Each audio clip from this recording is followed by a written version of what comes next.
Rumus ini yang dipakai oleh Markus sehingga sedahsyat apapun kepahitan hidupnya, kesulitan yang dia hadapi, dia bisa bertahan sampai akhir dan jadi salah satu kaisar paling menonjol dari Romawi. Kalau kita berlomba-lomba jadi orang baik, hidup kita sendiri dan bersama orang lain insya Allah juga baik. Hari ini kan kita tidak berlomba-lomba dalam kebaikan, tapi berlomba-lomba sering-sering nyari salahnya orang lain. Terus akhirnya debat, mana yang lebih benar, mana yang lebih salah. Akhirnya tidak ada yang menjalankan, isinya debat. Maka rumusnya Marcus Aurelius, jangan buang-buang waktu untuk memperdebatkan apa itu orang baik. Jadilah orang baik saja. Rumus yang kedua, kita harus melakukan kebaikan kepada orang lain sesederhana kuda lari. Lebah menghasilkan madu atau kebun anggur membuahkan anggur. Masa demi masa tanpa memikirkan lagi anggur yang telah dihasilkan. Jadi melakukan kebaikan itu jangan perhitungan. Sudah berapa ribu ya bulan ini aku sedekah, itu perhitungan. Biasanya orang yang masih perhitungan itu masih nunggu balasan. Aku sudah sedekah sekian juta, baliknya 7.000 kali lipat. Kalau sekian juta kali 7.000, wah aku nanti dapat sekian. Itu masih perhitungan namanya. Janganlah lakukan kebaikan kepada orang lain alamiah saja, karena memang tugasmu untuk melakukan kebaikan itu. Kayak kuda lari, kayak lebah bikin madu. Lebah itu kan bikin madu, terus madunya mbok ambilin, mbok minumi, kan dia tidak protes. Jadi coba bisa demo mereka, itu kamu susah nggak dapat madu. Saya membayangkan kayak ayam itu demonstrasi, tidak mau bertelur saja. Untuk berapa kerugian manusia, pengusaha-pengusaha telur dadar, pengusaha-pengusaha martabak itu bisa tutup semua. Tapi mereka kan nggak mikir ke sana. Dan kamu nggak pernah terima kasih sama ayam, bebek, dan kawan-kawan. Hidupmu sangat tergantung di sana. Mereka sudah menjalankan tugasnya dengan baik, tinggal kamu jalankan tugasmu. Kamu melakukan kebaikan kok masih nawar, masih nunggu balasan, masih minta dikasih pahala double. Jadi jalankan kebaikan itu secara natural, alami. Tanpa harus mikir, tanpa harus nagih-nagih kamu dapat apa. Jadi rumus kedua itu. Rumus pertama, jadilah orang baik saja, titik. Rumus kedua, jalankan kebaikan secara alamiah. Tidak perlu terlalu banyak mikir, terlalu banyak pertimbangan. Apalagi yang kau harapkan saat membantu orang lain? Tidak cukupkah bahwa engkau sudah menjalankan tuntutan alam? Engkau meminta imbalan juga? Nah, itu pertanyaannya Markus. Seolah-olah matamu mengharapkan balasan juga saat melihat atau kakimu saat berjalan. Padahal untuk itulah keduanya diciptakan. Bayangkan kalau mata juga minta gaji, kakimu setelah dipakai jalan lari banyak, aku capek sekali, ini harus dikasih kompensasi, kan tidak begitu. Ya memang tugasnya kaki untuk jalan, tugasnya mata untuk melihat. Mereka tidak minta pahala, mereka tidak minta bayaran darimu. Kakimu kan nggak teriak-teriak, ayo aku sudah capek ini, saatnya pijet, kan dia tidak begitu. Kakinya menerima saja. Oke, jadi rumus kebaikan ada dua. Yang pertama, jalankan apa adanya. Yang kedua, jalankan secara alamiah. Lawannya kebaikan itu kejahatan, kesalahan. Katanya Markus, ingatlah siapapun yang melakukan kesalahan, ia bersalah pada dirinya sendiri. Siapapun yang melakukan ketidakadilan, ia melakukannya pada dirinya sendiri. Yang dilakukan apa? Membuat dirinya jahat, mengacaukan ritme alamiahnya sendiri tadi. Kesalahan apapun yang kamu lakukan itu sebenarnya kamu sedang bersalah pada dirimu sendiri. Man amila solihan fali nafsih wa man asa'a fa 'alaiha. Barang siapa beramal baik itu untuk dirinya sendiri, Dan barang siapa beramal jelek juga untuk dirinya sendiri. Kalimat ini cocok sama dalil itu. Meskipun ini jauh lebih dulu. Karena ini tahunnya kan Masehi awal. Jadi kebaikan itu lawannya salah, dan ketika kalian melakukan kesalahan, yang kamu hancurkan adalah dirimu sendiri, bukan orang lain. Meskipun salahnya pada orang lain. Ini rumus selanjutnya, kebalikannya rumus tadi. Sama-sama simpelnya. Kalau tidak benar, ya jangan dilakukan. Kalau tidak baik, tidak benar untuk dikatakan, ya jangan dikatakan. Rumus selanjutnya, jangan bertindak seolah engkau akan hidup 10.000 tahun lagi. Kematian akan menggantungmu. Saat engkau masih hidup, milikilah dan masih memiliki kekuatan, lakukan kebaikan. Karakter yang sempurna itu hidup setiap hari seakan ini hari terakhir, tanpa membuat kacau, tanpa tidak peduli, tanpa pura-pura.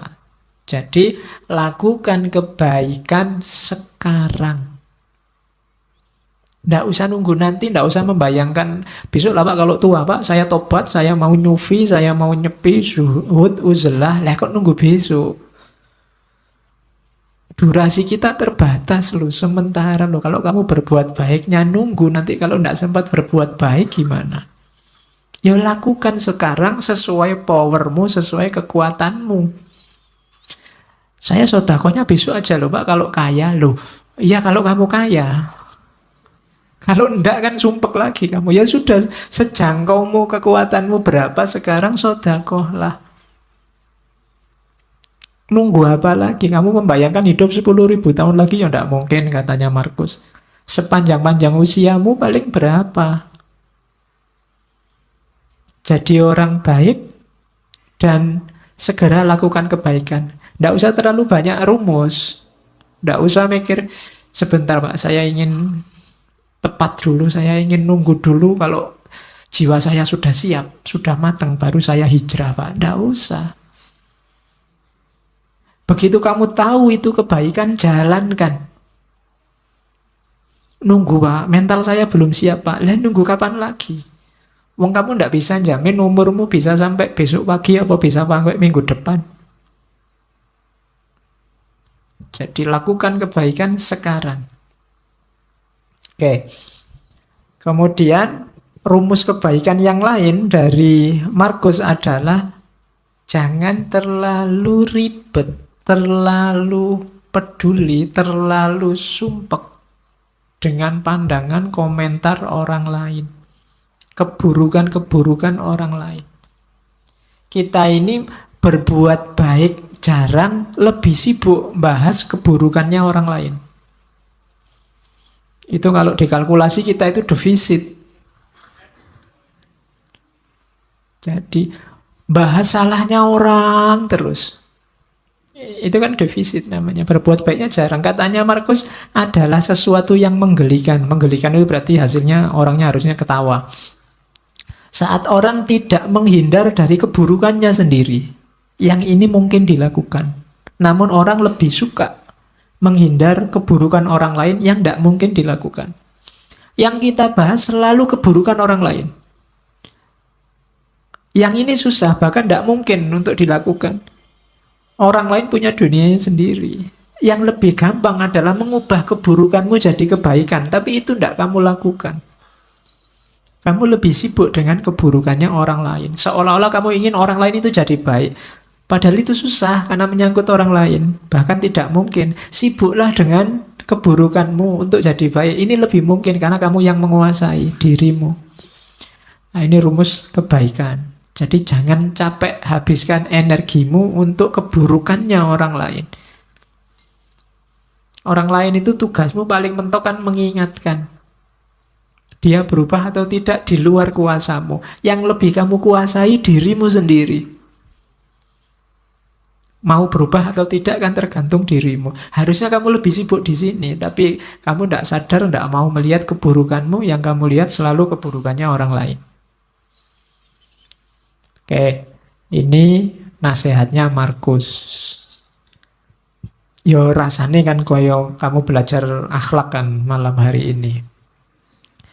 Padahal ini filsafat akhlaknya Romawi zaman awal abad Masehi, tahun 100-an Masehi.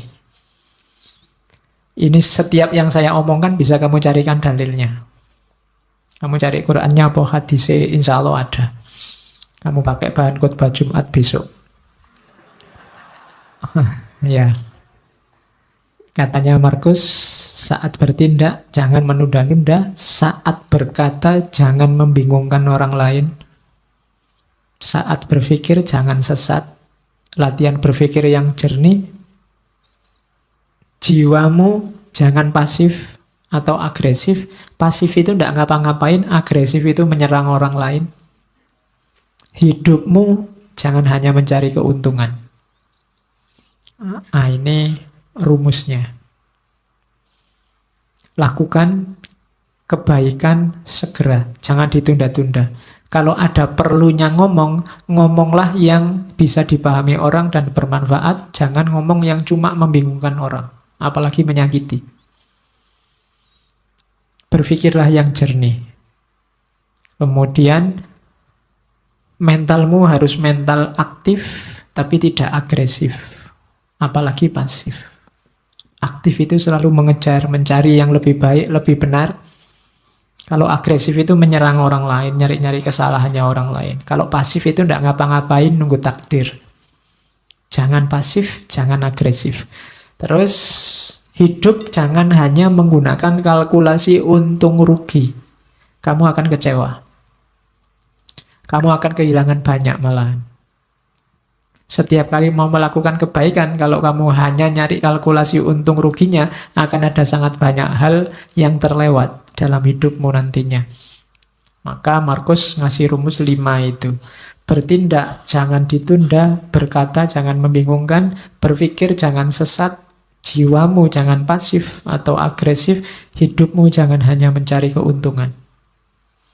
Kalau apapun yang kamu lakukan mencari keuntungan, yang ketemu justru adalah kerugian. Nah, ini rumusnya hidup. Ini enak kalau diceramahkan, kalau dijalankan berat. Ya, kalau ngomong kan enak, kamu manduk-manduk, oh iya Pak, bener Pak. Cuma ya nanti keluar dari sini ya kembali ke asal. Kindness is unconquerable. Kebaikan itu tidak terkalahkan. Selama without flattery or hypocrisy. Selama tidak dibarengi flattery, kesombongan atau kemunafikan. Kemunafikan berarti baiknya pura-pura. Flattery berarti baiknya berpamrih dipuji. Untuk kamu bahan menyombongkan diri. Jadi kebaikan itu akan rusak kalau kemasukan flattery dan hipokrisi. Flattery berarti ada pamrihnya. Dan hipokrisi berarti kamu sebenarnya tidak melakukan kebaikan, cuma pura-pura. Kalau baikmu tulus, tidak pura-pura, maka kebaikanmu tidak akan ada yang mengalahkan. Unconquerable. Mungkin pakai rumus ini yang dipakai oleh Markus sehingga sedahsyat apapun kepahitan hidupnya, kesulitan yang dia hadapi, dia bisa bertahan sampai akhir.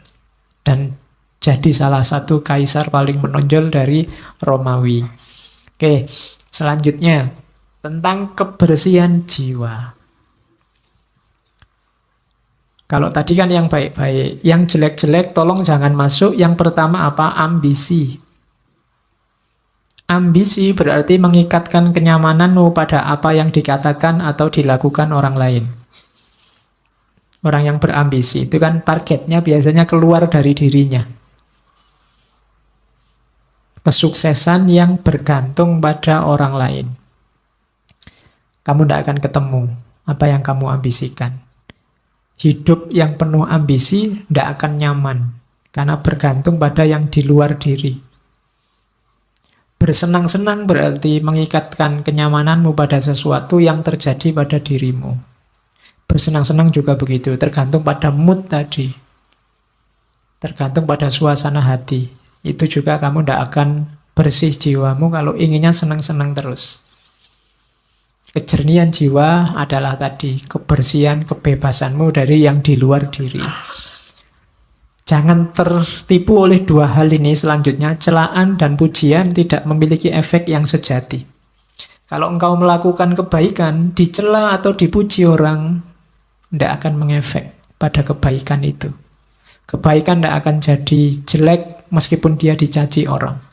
Dan sebaliknya, kejelekan juga tidak akan jadi baik meskipun dia dipuji-puji. Celaan dan pujian tidak memiliki efek yang sejati, tidak memiliki efek yang hakiki. Efeknya cuma citra-citra di luar saja, tapi yang baik akan tetap baik, yang jelek juga akan tetap jelek. Biar jiwamu bersih, maka tidak perlu kamu terpengaruh oleh celaan atau pujian. Selanjutnya, tidak ada kesombongan yang lebih tinggi dibandingkan orang yang membanggakan ketidaksombongannya, kerendah hatiannya. Saya Pak, tidak sombong loh saya itu sombong paling pol itu. Ya. Saya itu murah hati loh Pak, saya itu suka menolong, baik, tidak sombong. Rendah hati itu, kalau versinya Markus justru itu kesombongan yang paling tinggi. Menyombongkan kerendah hatian. Oke, susah ya rumusnya ternyata. Yang kita anggap rendah hati ternyata justru kesombongan. Kemudian jangan kotori jiwamu dengan kemarahan. Kenapa? Karena efeknya marah itu biasanya lebih dahsyat dibandingkan sebabnya marah. Kamu marah karena temenmu minjem motormu ndak pamit. Kemarahanmu kamu ungkapkan dalam bentuk apa? Itu biasanya efek dari kemarahan ini lebih dahsyat daripada sekedar motormu tadi nggak bisa kamu pakai karena dipinjam sebentar. Jadi hati-hati dengan kemarahan. Makanya ketika kamu tiba-tiba dilanda kemarahan, karena dapat tunjuknya dari hadis itu, kalau kamu pas berdiri, duduklah. Kalau pas duduk, ya berbaringlah. Maksudnya apa? Jangan melakukan apa-apa dulu. Karena kamu sedang gelap. Karena efeknya nanti pasti akan kamu sesali. Semua tindakan yang didasari oleh kemarahan akan kamu sesali. Bahkan lebih kamu sesali nanti dibandingkan sebabnya. Itu makanya balas dendam itu dilarang. Kenapa? Balas dendam itu kan karena orang marah, ingin membalas. Itu biasanya balas dendam lebih dahsyat daripada sebabnya. Terus yang dibalas pengen balas lagi. Saling marah itu yang bikin peradaban kita gelap. Kamu dicaci maki orang, dibikinkan fitnah, dibikinkan hoak, kan terus kamu mangkal, terus kamu balas. Emangnya cuma lu yang bisa bikin hoak, aku juga bisa. Terus akhirnya podo rusak. Nah, jiwamu jadi tidak bersih.